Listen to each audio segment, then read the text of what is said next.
Okay, good morning. We will go ahead and call to order the Wednesday, December 13th meeting of the Sacramento Regional County Sanitation District, Sacramento Area Sewer District, Sacramento County Sanitation District's Financing Authority.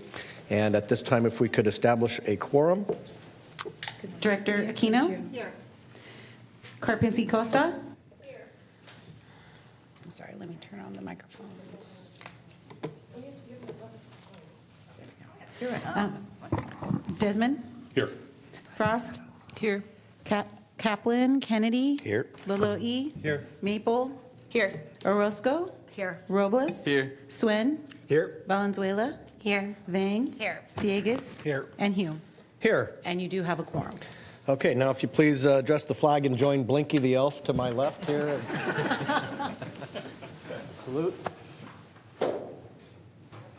Allegiance to the flag of the United States of America and to the republic for which it stands, one nation, under God, indivisible, with liberty and justice for all.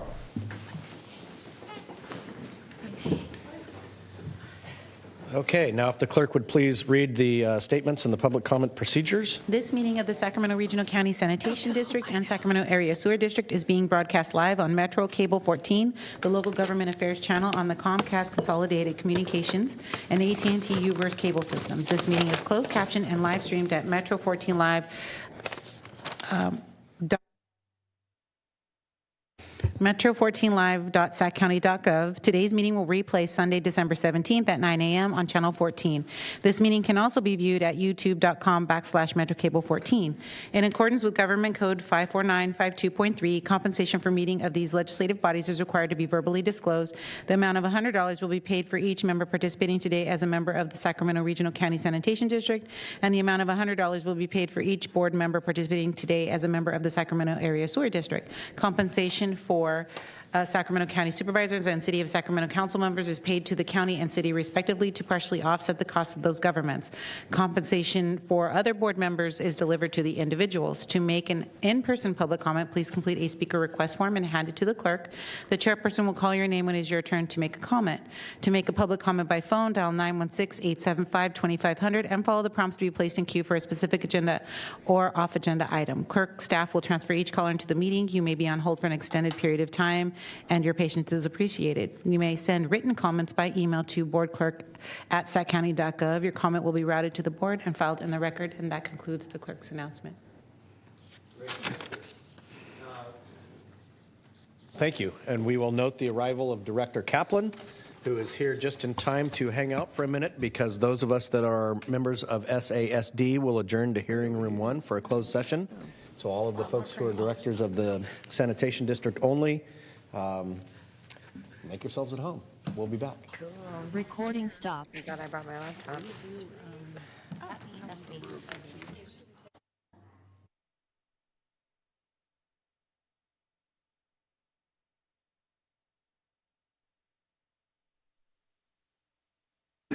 We will come back into regular session. I don't believe there's anything to report out of closed session at this point.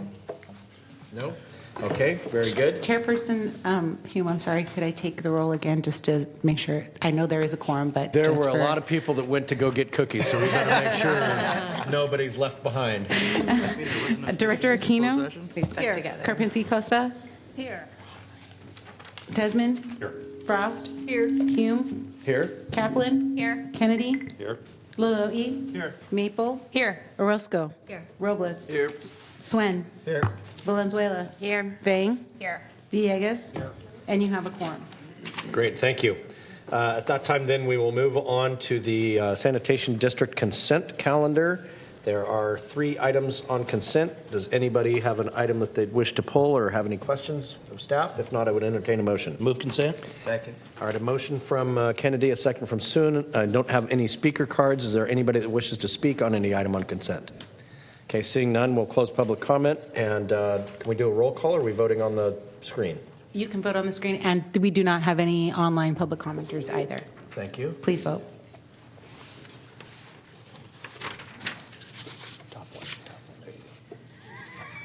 So unanimous vote with those members present. Thank you. All right, great. That brings us to item number 4, which is comment for items not on the agenda. I do have a speaker slip. Ms. Robin Davis, if you'd like to come up.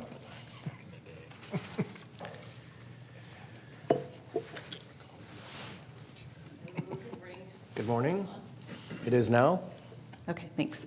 I'm Robin, and I live in my 160 square foot semi-off-grid tiny home on wheels on my undeveloped residential property in the city of West Sacramento. I'm hoping to hear an update on any potential impact fee options for tiny homes. West Sacramento has just moved forward with creating the tiny home on wheels ordinance that will legalize my home, so it would be great to get an idea of where this agency is at in the process so I can better plan. WestSac is doing proportional impact fees as well as every other outside agency they use. So I am waiting to hear an update on this fee. Thanks. Very good. Thank you. All right. I don't have any other comments for items not on the agenda. Is there anyone else wishing to speak? If not, okay, we'll go ahead and close the public comment for that. We will move on to now the combined districts consent items. There are two items, item 5 and 6. Anybody wish to pull or have questions? Move approval. Second. A motion from Desmond, a second from Kennedy. Is there anybody wishing to comment on either of these items? Is there anybody online for either of these items? We do not have any public commenters All online. right. In that case, we'll go directly to a vote.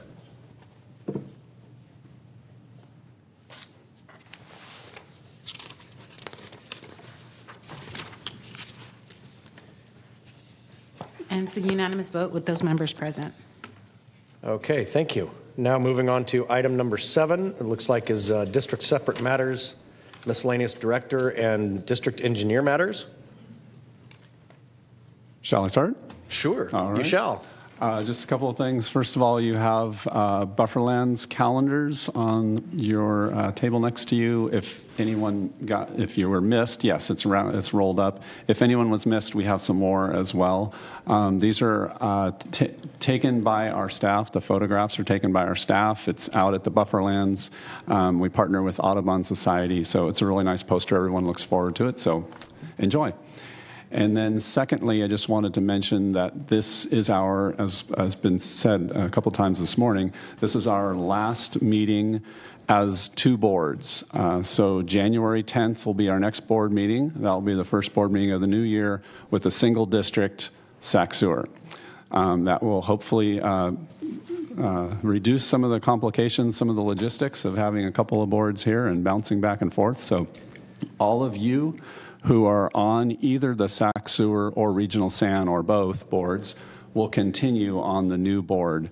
The only slight nuance to that is that in Citrus Heights, currently you have two members, one for Regional SAN, one for Sac Sewer, so only one will be able to show up at the board meeting. And I see somebody volunteering over there, so I think we're good. And then so you'll all essentially continue on with the new board, and then of course if there are any appointments coming from the city councils that change anything, then we'll make those changes at that time. But January 10th, we'll see you all there, and that's it.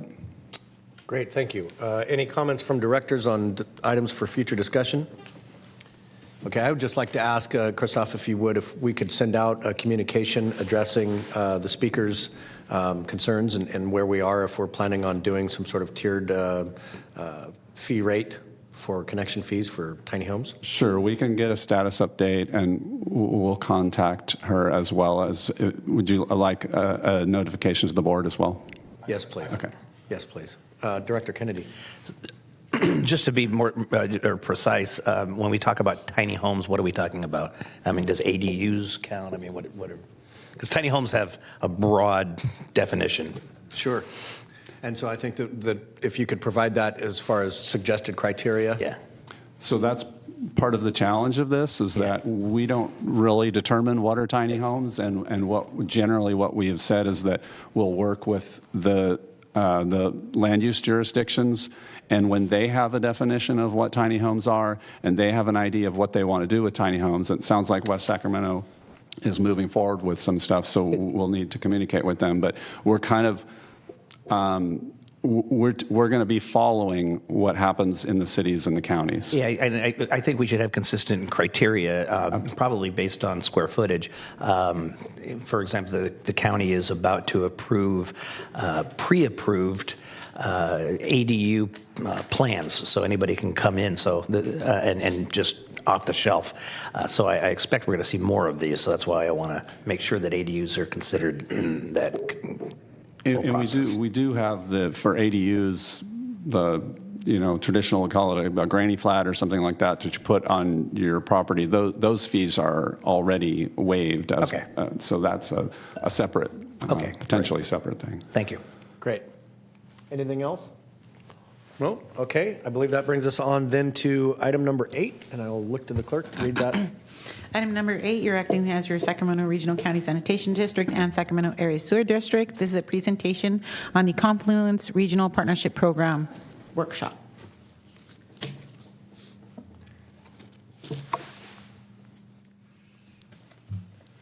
All right.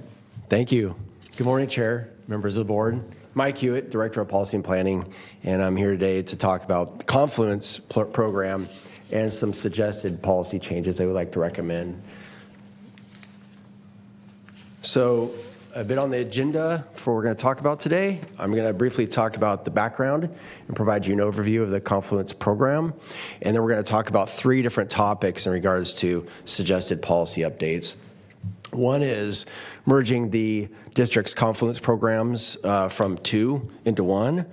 You all in front of you, or at least on the computer, have a board package with the board letter and then 2 attachments, the non-rate, non-fee revenue and a reserve policy for Sac Sewer and Regional San.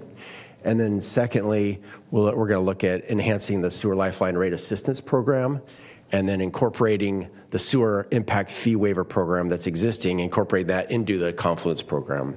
And then I'm going to cover the funding, looking at the past 5 years of expenses and how we fund the programs.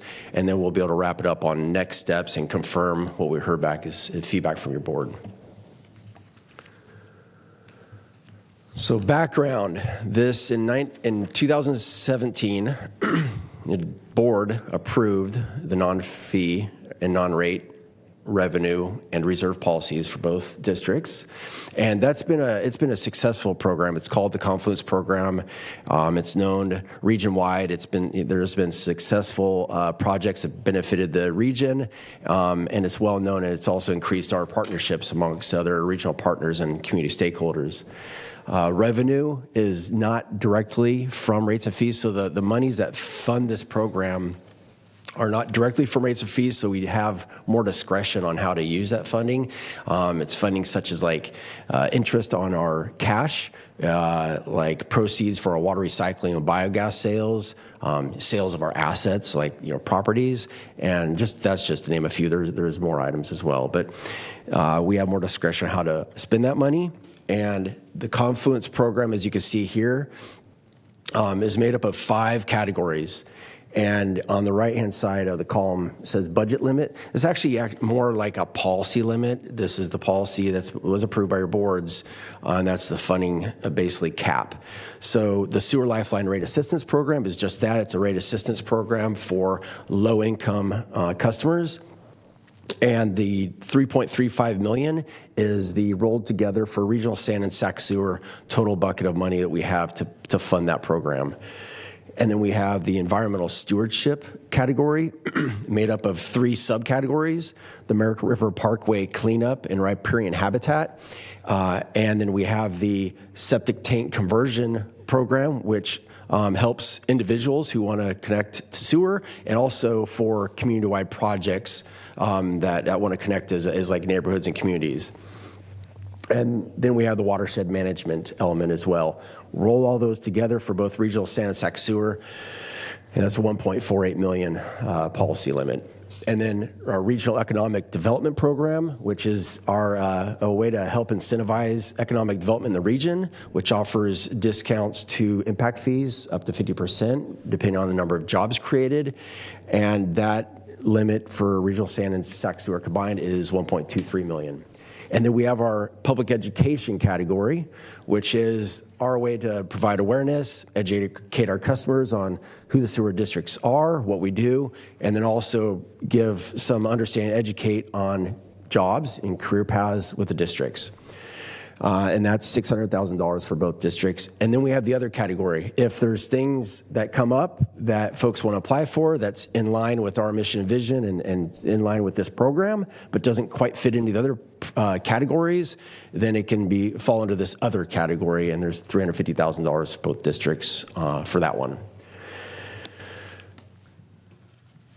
So how do we prioritize funding as we get applications and we get folks applying for the different categories? Well, the Sewer Lifeline Rate Assistance Program and the Regional Economic Development Competitiveness Program really just offer discounts for rates and for fees. Rates for the low income, and then fees, discounts for folks that are companies that are coming in and producing jobs. It's pretty well defined. There's not really a priority system there. But the economic or the environmental stewardship and the public education and the other, we get applicants asking for grants for those different elements or categories. And the first thing we need to do is make sure it aligns with our mission, vision, and values. But then if we do end up with too many applicants for the funding we have, we can prioritize based on how well they support these the mission, vision, values, are supporting our strategic plan and the regional benefits it provides, and then also leveraging funding. So that's our way to prioritize and sort of, qualify folks for this program. So now I'm gonna go into the different topics as far as suggesting policy changes. The first one being merging the district's programs into one. As you know, we talked earlier, the districts are merging into one. We're going to have one board starting in January. And in concert with that, we believe that aligning this program as one program for both districts will be simpler for the applicants who are trying to qualify and apply, and also simpler for staff to manage. We do plan on using the SAC Sewer branding. That will be the name of our organization, and then the branding that we plan on using going forward. And it will be combining the funding from both service areas, which is considered regional sand, SAC Sewer now, so that it'll be funded proportionally depending on the non-rate, non-fee revenue coming into each district for the projects that qualify. So at the end here, we do recommend that we merge these two programs into one. The second topic is the Sewer Lifeline Rate Assistance Program. And this is, like I mentioned earlier, it's a program to help low-income folks pay their bills, essentially. It reduces their rates. It is, your board did express some interest to expand this program when we were talking about the rate increases a couple months ago, and staff did examine 3 different options. We looked at expanding outreach to increase participation, so increase the amount of people that are enrolled in the program. And we also looked at increasing the rebate or discount amount to help offset future rate increases. And then also lowering the eligibility so more folks could qualify for the program. So I'm going to dive into the first piece, which is the outreach. So we did do some research on customers in the area. We have about 11,000 enrollees in the program now. There are, based on the U.S. Census data, looks like there might be 14,000 more owner-occupied households who would qualify for this program. And there's a lot more renters out there that can qualify for the program too. When I say can qualify, there's a caveat there. It is difficult for the renters to actually qualify for this program, no matter what their income is, because they have to show proof that they're actually paying that bill. And that doesn't happen very often because, apartments and even some, the owner-occupied landlords oftentimes will pay that bill, and they'll just pass it on as, and the renters will pay their monthly rent. So we do recommend expanding the outreach to get more qualified customers enrolled.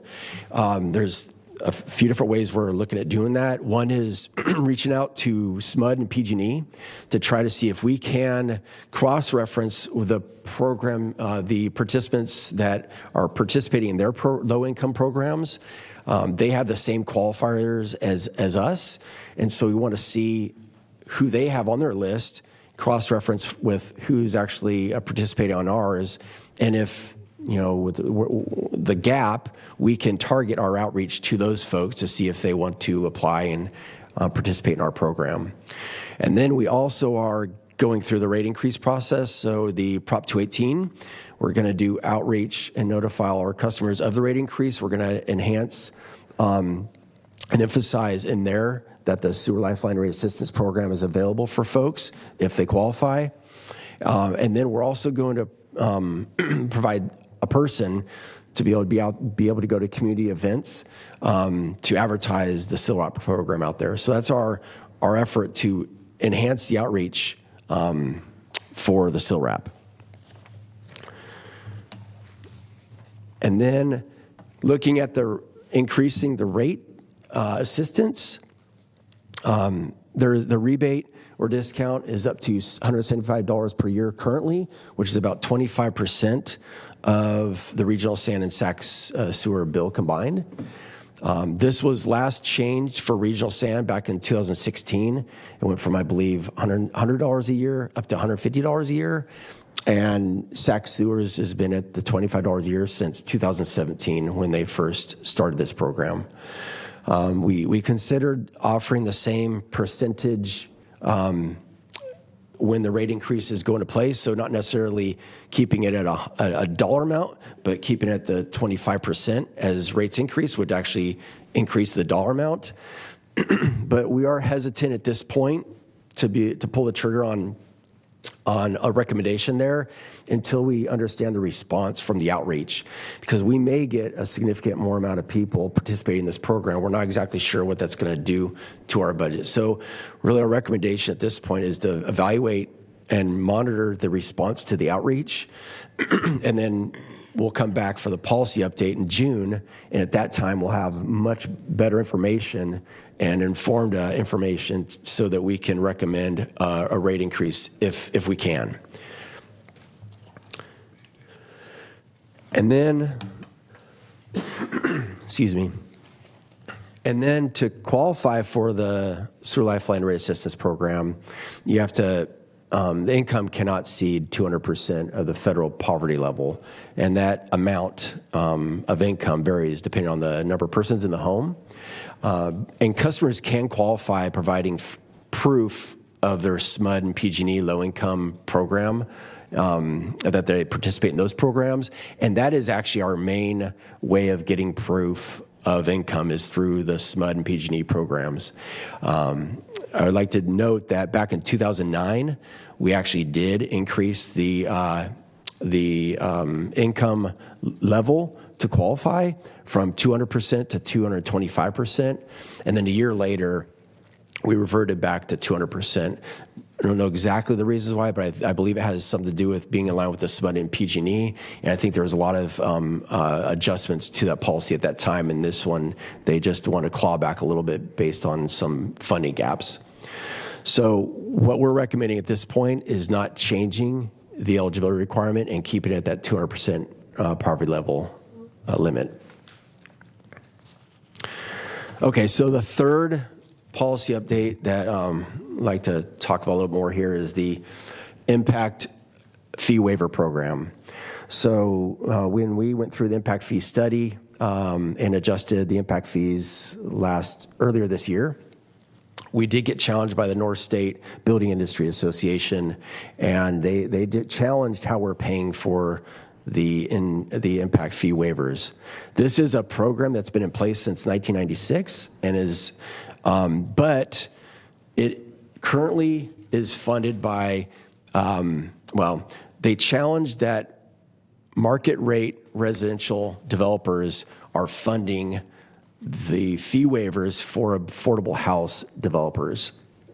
And we got an opinion by our district council, and they opined and had the same viewpoint that we really cannot do that because we cannot charge higher than the cost to connect and what's been determined by a fee study. And so really offsetting the impact fee waiver costs really inflates what others are paying more than they should. So this is a program that's about $1 million per year. We do have non-rate and non-fee monies to cover this expense, but we may need to allocate or readjust some category budget limits in the future. And so what I mean by that is it's really a few options that we could look at with this program. We could eliminate the fee waiver program. the Building Industry Association, although they challenged it, being paid for by the impact fee program, they still definitely want the fee waiver program in place, but we could eliminate this program. We could squeeze it into the current program and not adjust the overall budget limit, but we can maybe shave off some of the budget for some of the other categories, or we can add it on top, add the $1 million and use additional non-rate, non-fee revenue for this program, which does take monies from what we use to fund operations, maintenance, and ratepayers across the board. They would carve out that additional money for this impact fee waiver program. And then we could also do a blend. We could increase it, some, and maybe decrease some of the budget numbers. So overall, we do recommend incorporating it into the program. I think the question here and what we're looking for is maybe some more direction on actually how. So just this might help you put it in perspective a little bit, is the Sewer Lifeline Rate Assistance Program. Over the past 5 years, we've spent about $2.3 million. The policy limit, annual policy limit, is 3.35. So we do believe that we can handle additional, with the outreach, the additional customers that we would add to a certain extent. But we'd definitely like to see how that plays out. We have about 1 million freeboard there right now. The other programs, as you can see, we're at about $2.2 million, and our policy limit is close to 3.7. So this is sort of that, do we want to keep the impact fee waiver program in place? And if we do, how do we want to incorporate it into our current policy? So that's really it on that. There's the next steps. We're going to receive feedback, hopefully here, with some direction so that we can come back in probably May or June to update the policy and make it effective before July 1st when our rates increase. So I'll stop there and open up. I'm happy to go back to other slides, but okay, there was a lot baked into that presentation, but there are definitely some decision points that have to come from the board in the way of direction. So I'll start with Director Maple. All right. Thank you, Chair. Specifically, I wanted to touch on the Lifeline program and really wanted to appreciate staff for hearing us and for taking that back and putting together a list of options and doing some research. That's very helpful. It's something I know it's important to my community members in my district. We've been bringing some of those flyers, thank you for the flyers, by the way, to our community events, and hopefully I've gotten a few more folks signed up that way. But I really love the idea of finding a way that we can increase our outreach through the district, and whether that's, love the idea of maybe bringing someone on, even if it's part-time, to help do some of that work and attend events. Maybe utilizing social media might be another great way too. So doing sponsored ads is a pretty cost-effective way to get literally target to specific people and areas. That might be a really cost-effective way to get people signed up to the program. And yeah, just wanted to put that out there and just say that appreciate the work and looking forward to continuing the conversation. yeah, thank you. Okay, thank you. Director Aquino. Thank you. I also have a question about the Lifeline program. So I am a little bit curious to understand how we do verify that somebody qualifies for the program, because I know in Folsom a year or two ago we changed our policy. So now your utility bill at the city, if you're a landlord, the utility bill has to be in your name. We can send a duplicate bill to your tenant, but like you said, you're having to verify that you actually are paying that bill. How does somebody do that? So yeah, I don't. It's with the bill. You have, and we've worked with people even to go and, because landlords use a variety of different means to collect the utility. Sometimes it's straightforward and they can show that it'll say sewer on it, and then we know that they're paying a bill. But so it's been very challenging to get this change, but sometimes you can get a landlord to actually do something a little differently to show that they're actually paying for it separately. But really, it has to be some form of bill that shows that they are paying the bill. Right, but in our case, the bill is going to be in the landlord's name, not the tenant's name. Correct. Okay. Again, it has to show that the actual person that we are giving the rebate to is paying the bill. So they have to have. they have to have some kind of itemized thing that comes not from us, but from their landlord. Okay. Yeah, because like you said, the bill's going to the landlord, not to the, Okay. or the property manager or whatever. Yeah. Okay. Okay, thank you. Director Soon. Thank you, Chair. Thanks, Mike, for the presentation. I do support the continuation of the impact fee waiver program. However, and I also agree with not funding it with another industry. So my question is, if we continue it, I see here it costs about $1 million per year. When you make that adjustment, what does that lower it to, and what sources would you propose to make up if we wanted to keep the $1 million per year? Yeah, I think initially what we'd recommend, I'm going back here to the budget limits to help with this conversation, but I think that we would sort of evenly drop the budget limit numbers across the board evenly to find that $1 million so that we can incorporate the impact fee waiver program.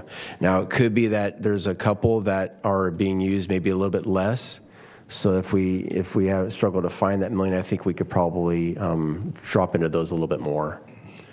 And so if you take out how much of that $1 million was being funded by market rate development? The full $1 million. Oh, the full $1 million. The full I understand. waiver Okay. program. Got it. Okay, thank you.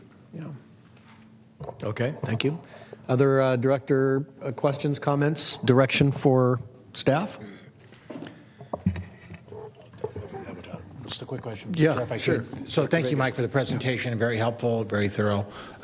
Certainly looking forward to June, where I think additional information will help sort of establish kind of a baseline for the projected interest in the Sewer Lifeline Assistance Program. The only question I do have, though, in light of my colleagues' comments, so the watershed, so what funds do we use to maintain the vessel, or help with offset the cost with pulling the vessels that we are constantly dealing with out of our watersheds? I know that's a big ticket item. Many of us work on that. We've leveraged state and federal dollars, so I just want to make sure we don't lose the local match piece for that. Yeah. So there was a picture that you had as part of the presentation, but I assume it's out of the watershed management? Is that? Yeah, that's correct. Okay. Yeah, the watershed management is where we get that. We've funded a variety of different things with both the sheriff's departments on both sides of the river. Yeah. And I agree with you. We would want to protect that. I think the key message here is that really each of these have some room that we haven't been fully spending them at this point. But, $1 million is a decent chunk of this total amount. So it would put us a lot closer to bumping up against those limits. Have we been expending that full $1 million on the impact fee program? I know it's been funded by market rate, but have we been expending the full $1 million? The fee waiver program, it has not. That's an average, so it varies quite a bit year to year. It really depends on the qualified residential projects that get approved and the size of them. So that's more a long-term average than a year-to-year basis. It does vary quite a bit. Okay. Well, I want to echo the comments of Director Villegas. I think safeguarding that abandoned vessels portion of our watershed management is important, but I think it's something that, if as long as we identify that funding and accumulate it, it's not necessarily a yearly expense. We can come in, hit it hard, and then, that's going to have a significant impact that will last for a little while. So relative to the Lifeline Rate Assistance Program, my personal preference is where sounds like staff is leaning, which is do not lower the threshold, but increase the eligibility so more people are aware and can sign up. And then when it comes to the fee waiver program, I think that kind of shaving a little bit off of everywhere is probably how we're going to get there. Okay. But I would say if that's an average, I would think we should probably have a policy that would cap it at $1 million if we think that's the right number. Yeah. And that is somewhat consistent with the current program, where it has a cap of the 200 units and or ESDs, I think we ended up with. So that would be a similar thing. I think that would make sense. Yeah. Okay. Any other comments or direction at this point? No? So maybe I could just recap a couple things I heard. So there's definitely, it sounds like there is an interest to protect that, our participation with the sheriffs and clean out the rivers. And I think we could definitely do that. We still have room in the budget if we do protect that, or at least prioritize that.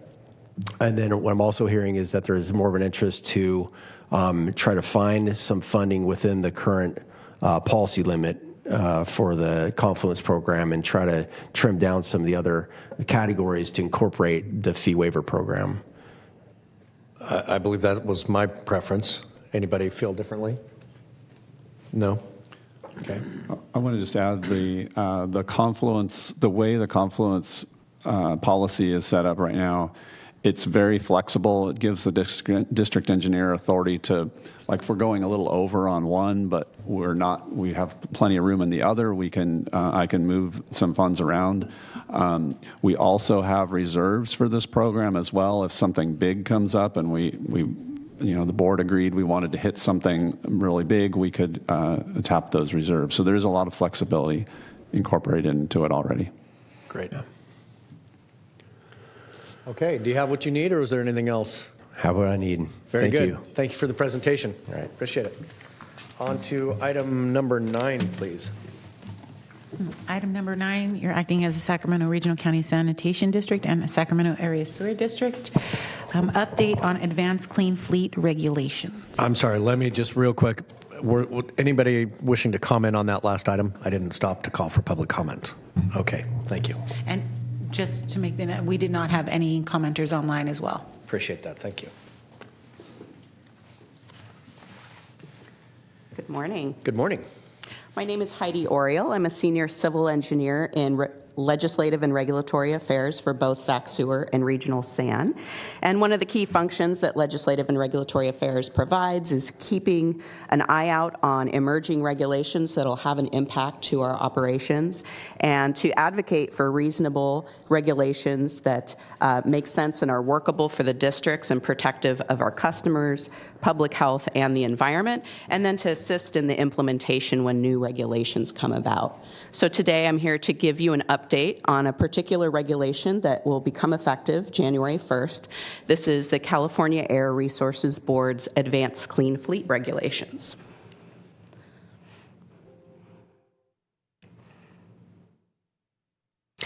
So our agencies require quite a large and diverse fleet of vehicles to provide the operations and maintenance and emergency response services that are essential to our day-to-day work. And this ranges from light-duty passenger vehicles to medium-duty and heavy-duty trucks, and especially heavy-duty specialty vehicles that are needed for both maintenance, operation, and emergency response for our collection systems operations. These new regulations that we will be looking at today are going to impact how both we and other public utilities operate and manage our fleets as we move into the future. So I'll give you a summary of those and where the districts are right now in trying to implement these regulations and adapt to the new requirements. So California has a number of climate and emissions goals that we are trying to achieve, including carbon neutrality and zero carbon electricity by 2045, in addition to a number of air quality improvements that are both federally and state mandated. As part of this, the governor implemented in 2020 an executive order that was specifically directed at vehicles within the state and zero emission vehicles. So you can see a couple of the points there. By 2035, we expect 100% of vehicles sold in the state to be zero emission vehicles. And there were additional requirements on transitioning off-road vehicles to ZEVs and then medium and heavy duty vehicles on a slightly longer time frame. And again, it is the California Air Resources Board, CARB, that is tasked with implementing these state regulations to achieve these goals. So there are several sets of regulations. There are two in specific that apply to the manufacture and sales of vehicles in the state. There's the Advanced Clean Cars regulations, which addresses light-duty vehicles, and that's one that's been in the news quite a bit this year.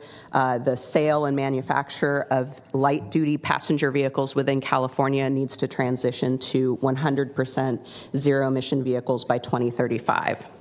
There is a similar regulation called the Advanced Clean Trucks Regulation that addresses manufacture and sales of medium and heavy-duty vehicles in the state. And then the third piece is coming at it from the use and purchase of vehicles as opposed to the sales and manufacture. And that's what we're focusing on today, which is the Advanced Clean Fleets Regulations. And those regulations are also broken down into several units, and there is one specific to state and local government fleets, and that's where we fall in. There are additional pieces that address large private fleets, federal fleets, and other vehicles, but the ones that we're focused on are the local government, including our agency. So the applicability is to medium and heavy-duty vehicles, which is any vehicle over 8,500 pounds. And the public agencies that it applies to are any public agencies. For us, we fall into the high population counties, which is designated by CARB as more than half the counties in the state. Both Yolo and Sacramento County are under the high population counties. And fleet and agencies that have 10 or more vehicles in their fleet. Now, there is not an exemption for the low population counties. They are going to follow under many of the same requirements. They just have a little bit more time to implement them than the high population counties like us. So the key requirement is that beginning January 1st of next year, 50% of the total new purchases of medium and heavy-duty motor vehicles must be zero-emission vehicles. And there's a couple of details to that. First is what qualifies as a zero-emission vehicle. This is an all-electric vehicle or a hydrogen fuel cell vehicle, or there are a few types of plug-in hybrids that can qualify. There are plug-in hybrids that do not qualify. They need to meet certain standards to be all-electric first with fuel backup, and they have to have a minimum electric range that's met in order to qualify as a zero-emission vehicle under CARB's regulations. So then, just a few years later, January 1st, 2027, the requirement for new vehicle purchases is that 100% of public fleet purchases must be zero-emission vehicles. And there are also considerations to assure that this also applies to any leased fleets by public agencies as well. It's not purely just the vehicles you own. If you're leasing fleets, then it would also apply. There are exemptions and extensions that are available within the regulations in the event there are specific situations where a zero-emission vehicle will not work or cannot work or is not available and a traditional internal combustion engine vehicle is needed. We've listed a few of those here. There are some two-engine vehicles that would have an exemption. Emergency backup vehicles can be exempt, but there are specific requirements. Of a backup has to be a vehicle that's used less than 1,000 miles per year, and you perform reporting to CARB to verify that. There are some important extensions that we know will likely be needed by most public agencies for charging infrastructure. If you're transitioning a fleet to zero-emission vehicles, you're going to need a lot more electric charging infrastructure. And that's going to be a challenge not just for the corp yards and the agencies that are implementing that, but also in working with your local electricity providers. So the regulations do allow for a process to apply for an extension to allow more time to get that infrastructure built. And it's phased, but you can get up to 5 years of delay. All of these exemptions and extensions are subject to CARB staff approval. There's a little bit of definition within the regulations, but CARB staff are going to be working to further define that, develop the forms and approaches for requesting these exemptions and exceptions. Additionally, the regulations require public fleets to report our fleet makeup and mileage and purchases. That begins on April 1st of 2024 and will continually annually thereafter. And as I mentioned, these requirements are affecting how we purchase vehicles and other fleets, how they purchase vehicles, but those other two regulations, advanced clean cars and trucks, are on the manufacturer and sales side as to what will be available. So we have these 2024 and 2027 dates of, as we're phasing out older vehicles and buying new ones, we will start buying ZEVs, and then it's 2035 and 2036 in which manufacturers will no longer be able to sell internal combustion engine vehicles. So, resources for assisting us and other agencies in implementing these new regulations. CARB is providing training webinars and fact sheets to help us through this process.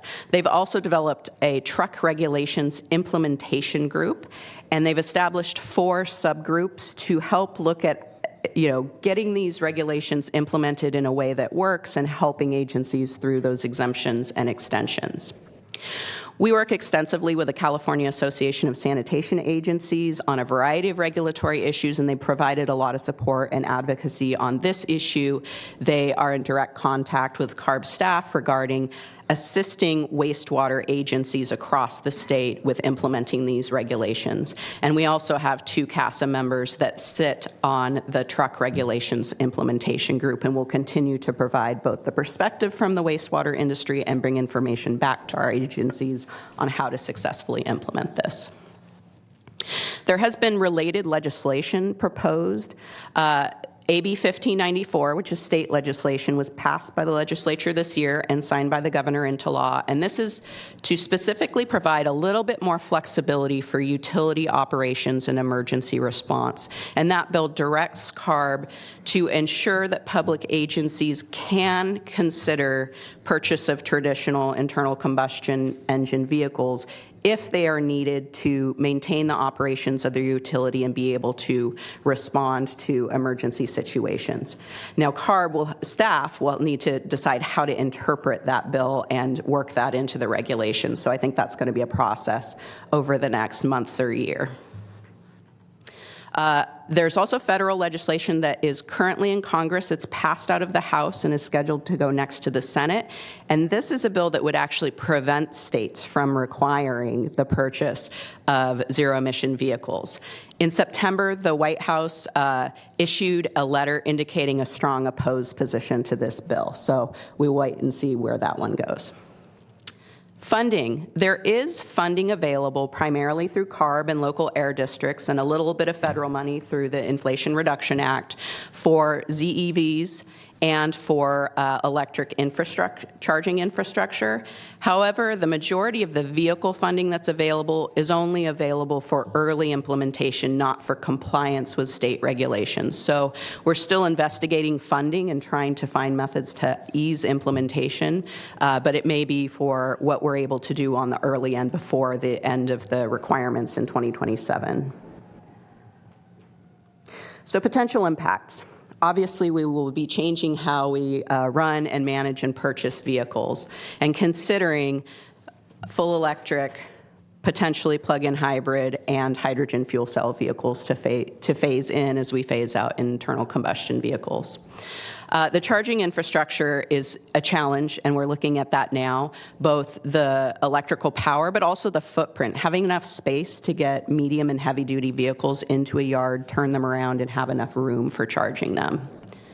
There'll be changing maintenance and training needs for those that operate and maintain the vehicles, having a mixture over the next couple of decades of ICE, electric, and hydrogen fuel cell vehicles, while ensuring that we're ready to respond to emergencies and continue our 24/7 operations. At the beginning, we expect there may be time delays in getting exemptions and extensions approved. It's going to be a process working with CARB to figure out how those are implemented, and there will be cost impacts. We need to do more work and analysis to determine how much those cost impacts will be. We've got a master planning effort that I'll tell you a little bit about, but we're also seeing that also traditional vehicle costs are increasing as well. The cost to purchase, especially the specialty sewer vehicles that we need for our business, have gone up significantly in the next couple of years, and ZEVs may be potentially even more expensive. We expect that they will be more expensive. So how many vehicles do we have that may be affected by this turnover in regulation? Sac Sewer has approximately 135 medium and heavy-duty vehicles, and Regional San has 42. Now, that's the vehicles that may be affected. There are some that may be covered under certain exemptions, and it's also possible, as we're performing our fleet management analysis, there are some vehicles that will look at, well, if we have a 3/4 ton pickup doing a certain job right now, could that job be done by a 1/2 ton pickup that is a light-duty vehicle instead of a heavy-duty vehicle? And that's the type of analysis that's done anyway in looking at vehicle replacement, but that'll be a consideration between light-duty and heavy-duty vehicles. Our charging stations that we have now, we have them at 3 of our facilities, and the numbers are listed on the slide. Those are designed for light-duty vehicles. Will require an expansion to be able to accommodate more vehicles, and we'll also have to look at spacing and sizing, the footprint, and the charging level, and how quickly these chargers can charge vehicles. And if it's a heavy-duty that has a much bigger battery, we might need more than a light-duty charger. So to that end, we have a fleet management plan that is currently underway. The effort was kicked off in 2022, and it really has been shifting as these regulations have been developed and have now been approved to incorporate the new Advanced Clean Fleet regulations into how we're evaluating the fleet. The management plan is a cross-departmental team that does have fleet consultant support. And the new regulations, as I mentioned, are shifting how we look at potential replacement, how vehicles are used, and what they might be replaced with.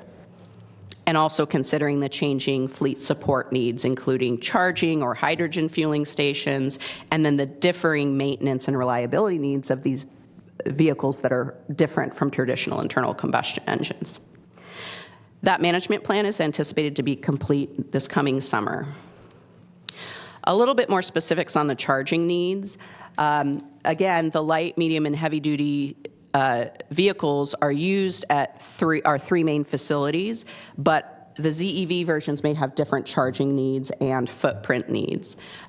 We are coordinating with SMUD on grid capacity at each location to look at that, and SMUD has a specific program to assist agencies in evaluating their charging and vehicle needs and implementing that. That effort will be continuing through the next few months of the new year. And as I mentioned, evaluating footprint needs. So our next steps. The fleet management plan, as I mentioned, is expected to be completed this coming summer. The charging infrastructure analysis will be a little bit more complicated, and it will be achieved in phases at each of our 3 sites. So there's initial work that's happening up front now, but as the vehicles are projected to turn over, we'll look at expanding the charging in a phased approach and need to develop more detail on that over the next few years. We will begin our compliance and reporting with the new regulations. The regulations are effective January. Our first report is due by April 1st. And then we plan to return to your board with additional information in the latter half of 2024 after we've completed our fleet management plan, having a better idea of the infrastructure and vehicle needs and the associated costs. And with that, we'd be happy to answer any questions.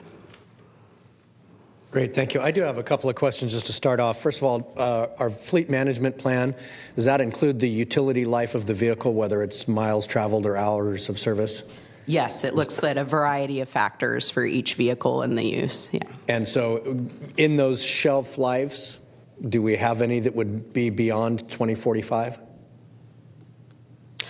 That is a great question. I don't believe so. I can answer it from the perspective of the CARB regulations, which is that the maximum anticipated life of a vehicle is 18 years or 800,000 miles, whichever comes first. Okay. So vehicles are expected to be retired before that point. Okay. And then, all right, so back to the CARB regulations then.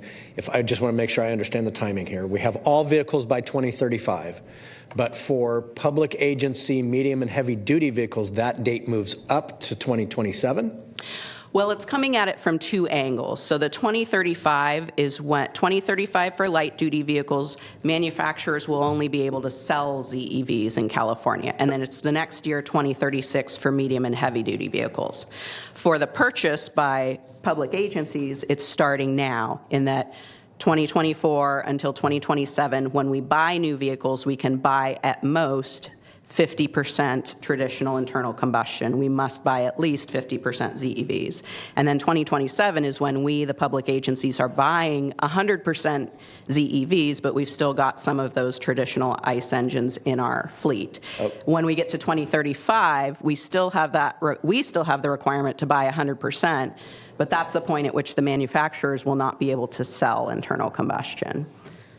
Which is what I thought I heard, so thank you. Yeah. And then all vehicles in service by 2045 have to be ZEV. Is that correct?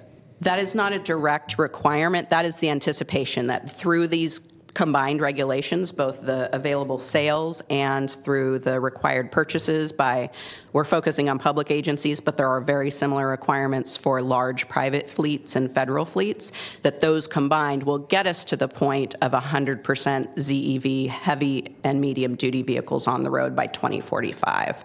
But that is only 10 years later. So right now, the way it's set up, if you buy an internal combustion vehicle in 2034, you could still be operating it in 2045. Okay.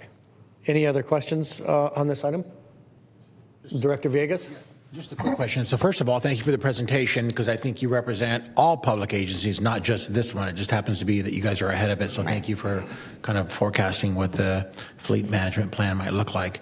It's my understanding that despite all of this, much of which we can debate forever, the manufacturers aren't really ready yet in many spaces to accommodate in the event that turn the corner 2024, we're ready to purchase a couple because they've outlasted their shelf life.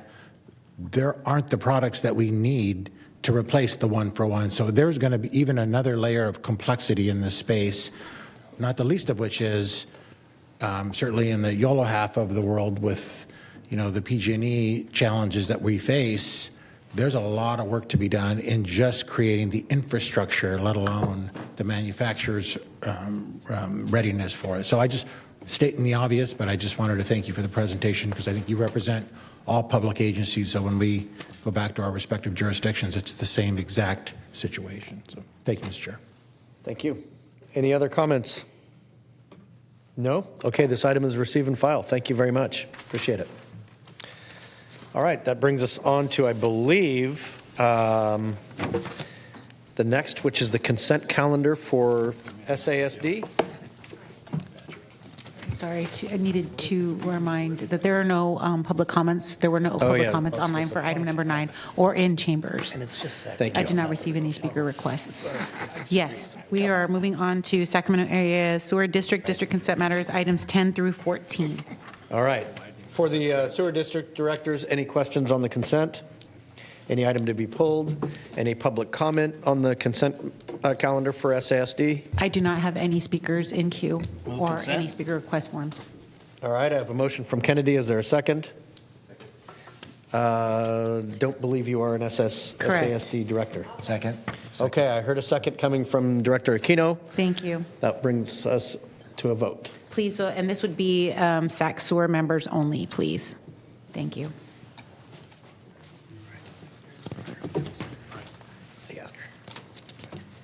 And the motion passes by unanimous vote by those members present. Excellent. And Section 2, miscellaneous matters or communications received and filed. The Financing Authority meeting is canceled. And so I believe that brings us to the end of the meeting. Little ahead of schedule. Thank you all. Merry Christmas, happy holidays, and we'll see you as one district in January. Hey. Excellent.